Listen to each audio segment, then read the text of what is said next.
All right. Well, why don't we call the show Ranting and Raving? I call it Ranting and Raving. I used to call it Saints Nation a long fucking time ago. And I rebranded when I went solo, and I call it Ranting and Raving because fucking Mickey Loomis constantly has me ranting and raving. Okay, round two. Yeah, well, day two of the draft. Rounds two and three. We had three picks. Round one wasn't sexy. With an offensive tackle. Kelvin Banks is at least a very talented player, highly regarded. I don't love the pick, but it makes some amount of sense. I mean, look, you're making up for the past, but you're also building for the future. Saints are a 5-win team. They project to be, if they're lucky, a 5-win team again. I get it. Now you get today's two. You've got two third-round picks, a second-round pick, and a draft where that's really the meat of the draft. It's super deep at tight end and running back and defensive tackle. There's some good safeties on a team that has no playmakers at all. Absolutely devoid of talent across the board. Like you have Olave, who has injury issues. You have AK, who's 30. That's the list of guys on this team that the opposition gives a shit about on the game plan. There's a lot of guys who are on the game plan. They're targets. They're not watch out for that guy players. So let's talk about what Mickey Loomis and his new best friend Kellen Moore did. So oh god. Okay. So the Saints are, whether they want to admit it or not, in the middle of a rebuild. So in the middle of a rebuild, in a totally talent depleted team. They took a 846 year. No, I'm kidding. He's a 26-year-old. He'll be 26 basically on his first start.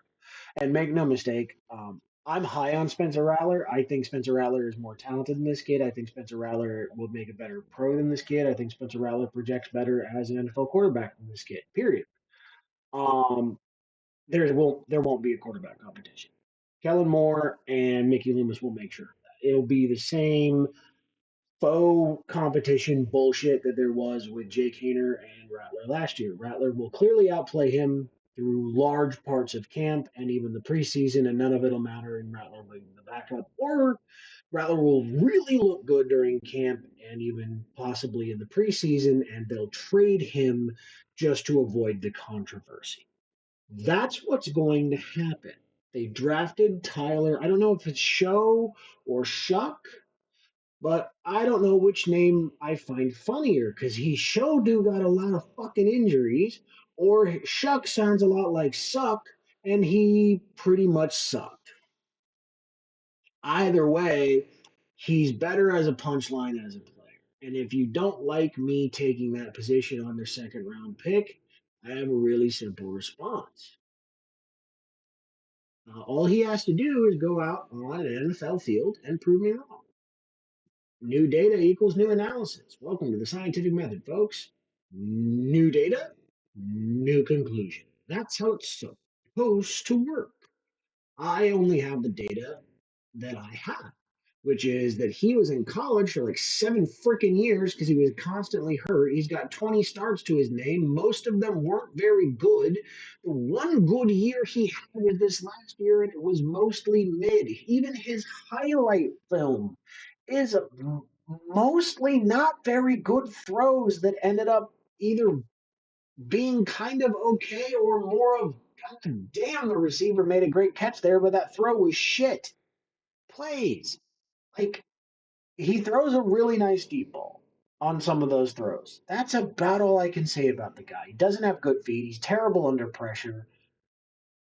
His frame is kind of nice. He's not a particularly great athlete. He's got a metric fuck ton of injuries. Did I mention the fact that he's older than Spencer Rattler and he's literally got, oh wait, Rattler, oh yeah, he has a year of NFL experience already.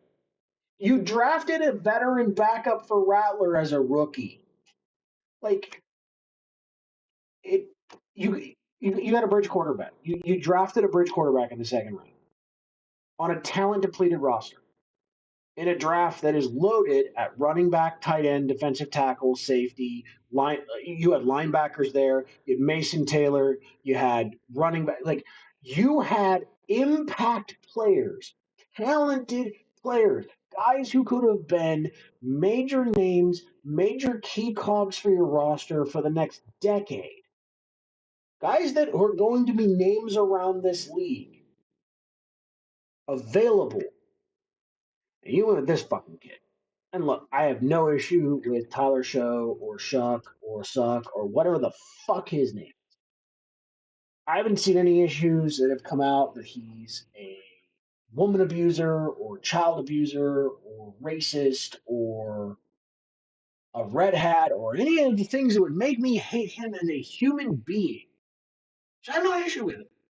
It's not about that. This is about there is nothing about him as a prospect that would lead you to reasonably believe probably going to be a really good NFL player for a long period of time and is worth a significant investment on a rebuilding team as their quarterback of the future. That's my issue. Look, like I said, maybe I'm wrong. Maybe Kellen has a plan. Maybe Kellen's right.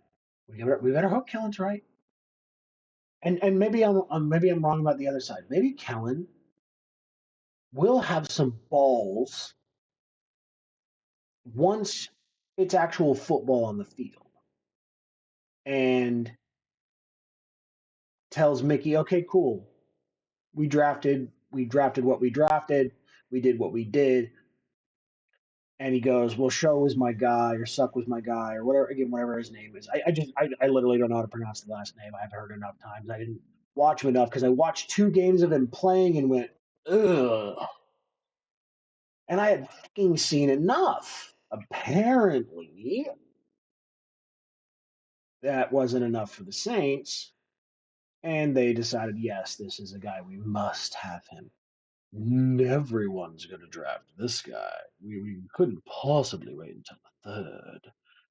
Morons. We could have waited until the fourth. No one was going to draft this fucking player. But regardless, the Saints drafted him in the second. So they're going to have him, and we'll see. Maybe once it's actual football on the field, it's a real competition between him and Rattler. And look, if he legitimately beats out Rattler, number one, if he legitimately beats out Rattler, then all of my hopes for Rattler are okay, cool. You didn't make the leap that I was hoping you were going to make in year two. Or show, shuck, whatever, is way better than I ever thought he was going to be, and he's way better than anything he showed in college. And he's one of those rare guys where attributes trump tape. Okay, it occasionally happens. It's extremely rare, but it does occasionally. But great for you. Good for you. Good job. Um, Look, if it happens, oh no, I was wrong, and my favorite team is better than I thought they were going to be. What a shame. What a shame for me. I was wrong, and my team is good. Ah, ah, woe is me. But do I think that's going to happen? No, Mickey Loomis is involved, and the only times that Mickey Loomis is involved and good things happen have involved Sean Payton, and he's over there in Denver having a jolly. So let's talk about round three, pick 71. Vernon Broughton. Don't know how to pronounce the last name. Big boy, nose tackle. Mammoth. I actually like the pick. I saw a lot of people that didn't love the pick. Here's the reality: the Saints have been in a abysmal run defense last several years. Um, you need a mondo human being to stick next to Brian Brzee. Brian Brzee a really good pass rusher. Brian Brzee a very good athlete. Um, Brian Brzee is a guy who can be a very impactful defensive player, but he's not exactly good against the run. And I'm being really nice. And I actually think Brian Brzee will be just fine in the 3-4 base that Staley's probably going to run. But you need that Mondo mammoth human being to stick next to him to have success against the run. And yeah, enter the beast. And actually, they added God Show. God Show is probably a 1 year stopgap and it gives you time to develop, run. I think he probably takes that over by the end of the year. At least you hope he does. Certainly going to be a rotational piece. The I'm brain farting on his name, but defensive line coach you brought in has a lot of familiarity with him, which absolutely is a plus. You also have Ford, who also is a guy we're hoping develops. Has a lot of familiarity with him as well. So like there's some pieces there to work with. So I actually like the pick. Um, there's a lot of aspects of this where it's a meat and potatoes draft. A meat and potatoes draft isn't bad. And when the whole draft is done, I'll kind of give my full thoughts on it. But like here's the thing with a meat and potatoes draft. Like a meat and potatoes draft, when you have difference makers and playmakers, is a great draft. A meat and potatoes draft when you don't have those players on your roster, like when you really don't have a starting quarterback, when like you don't have the guy, and like you kind of draft a bum, like not great. A meat and potatoes draft when you don't have playmakers, you're drafting to set yourself up to draft next year. And that's not a bad thing if you're doing it intentionally. Like if you're drafting with the understanding of we're not necessarily going to win a lot of games this year. But what we can do is we can develop these young guys and we can build a culture and we can get these old vets out of here and these old bad contracts out of here. And we can go into next year and really kind of finish resetting our cap and go into next year's draft also with a lot of picks and high picks probably because we're going to be a bucket of butt in a much better quarterback draft. And if you have a really high pick, yeah, sure, you spend a second on shuck, suck, whatever. Okay, cool. We don't care. He's 26. He can be a backup. If we have a top five pick and it's Arch or whoever, and we think we have the guy, great, cool. You're now the backup. That guy's the starter. We're perfectly fine with that. And then the rest of the draft, we go get playmakers, we go get these impact players, we go get these other guys, but we've already drafted our foundational pieces. Like that vision exists, that timeline exists, but we're in 2025, not in 2026. And so right now I have to deal with the president.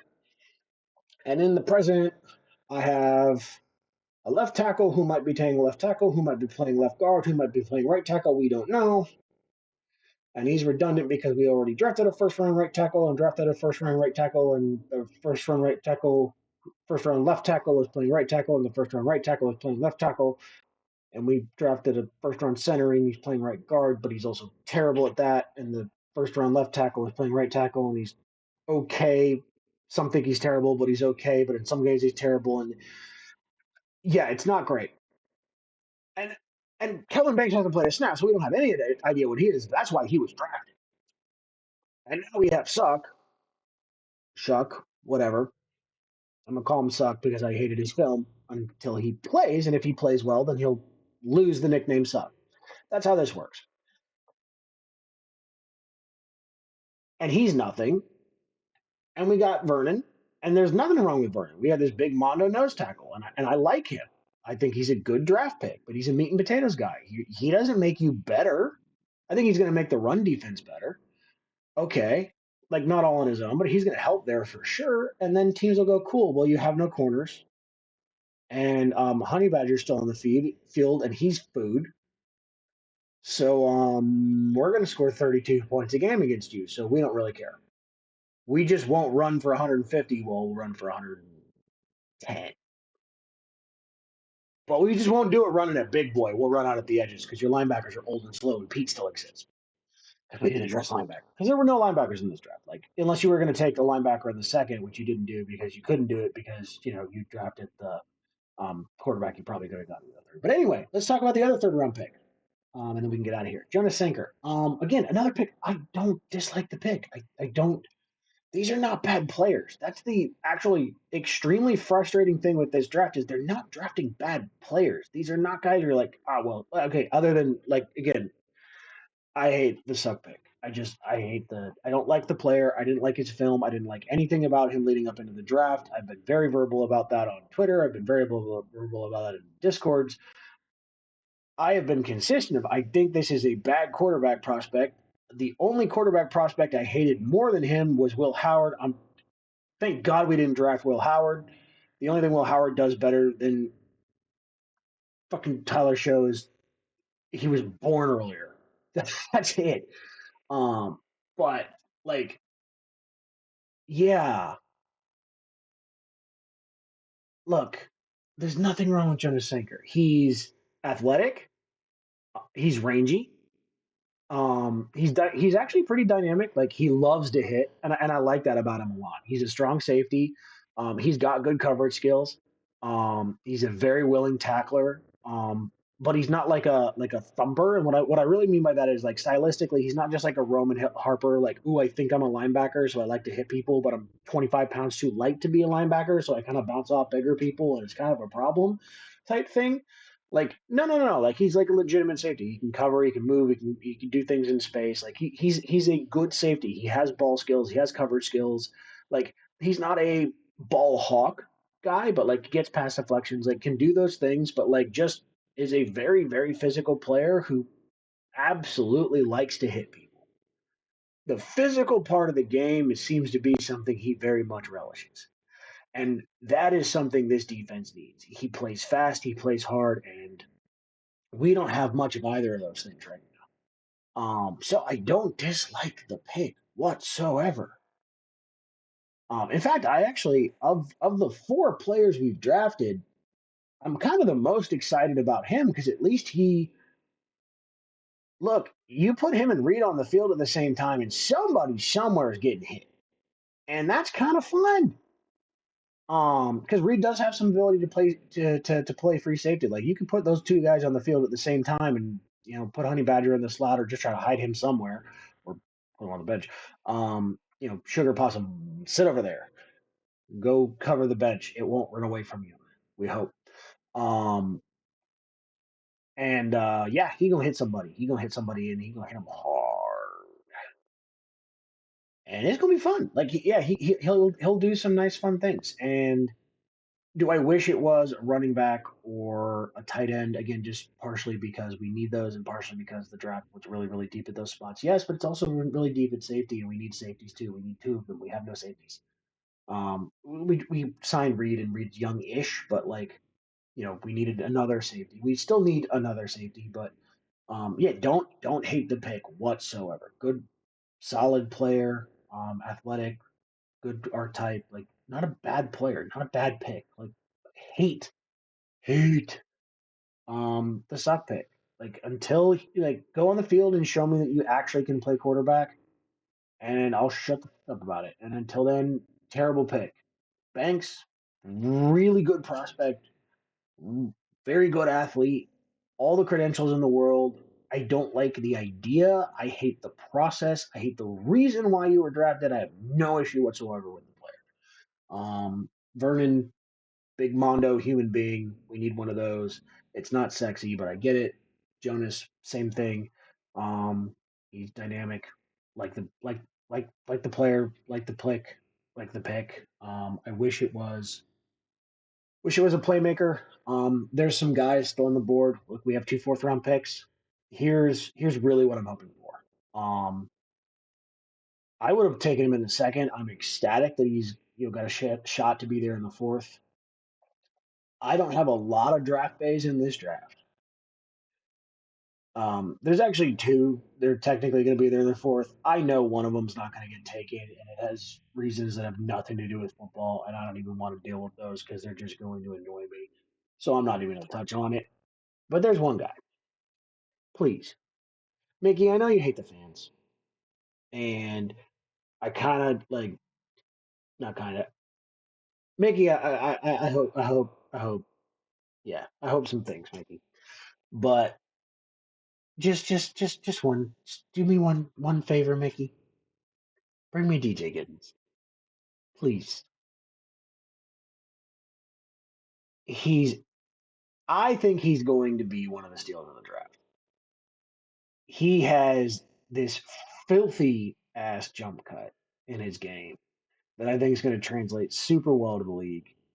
He's really explosive. I think he's got really good vision. I think he would be an excellent complement to AK. Hey, look, you guys are putting all this investment in the offensive line. A great O line don't mean shit if you don't have good backs. Um, God knows you can't rely on Kendrick.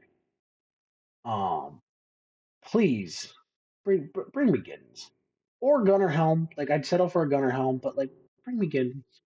Can we get one toy, Mickey? Can we get one fun toy, please?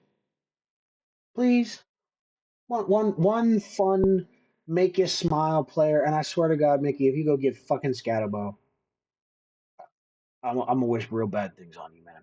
But that's where I sit on day two. Like, look, it's not a fun day on Saints Twitter. It's not a fun day to be a Saints fan in general. If you are deluding yourself into believing that, well, I mean, look, man, Mickey Loomis, Super Bowl winning general manager, he knows what he's doing. Kellen Moore, offensive coordinator, Super Bowl. Kellen Moore was the Super Bowl winning offensive coordinator on a team that one of the best GMs in the league built that was loaded uh, in talent from top to bottom, where they had an upper ish level quarterback, an elite running back, an elite offensive line, weapons from fucking top to bottom, the number one defense in the league that was loaded from end to end, one of the greatest defensive coordinators in the history of the NFL. Loaded. Kellen did a good job. Kellen ain't Sean. Kellen wasn't Sean and Drew. Not remotely close to that level. Let's not put him there. Let's let him earn there. So, yeah. Before we start acting like these guys can just take chicken shit and make something amazing out of it, which is what Sean and Drew did with the crap Mickey gave them, yeah, go prove it, Kellen. And so far, a lot of chicken shit. But, like I said, 2 out of the 3 picks, they look like good, solid players. But as much of it's kind of like a meat and potatoes draft, it's really more of like it's less meat and potatoes and more of you're having Thanksgiving dinner at your aunt, except she just went vegan. So yay, tofurkey. Ugh, because that's what drafting shuck is like. It's like tofurkey. Ugh. And that's how we're gonna end this thing. So I would end this with a who dat, but with Shuck at quarterback, I think the answer to who dat is about to be everybody. Hope y'all have a good one. We'll be back after the next round.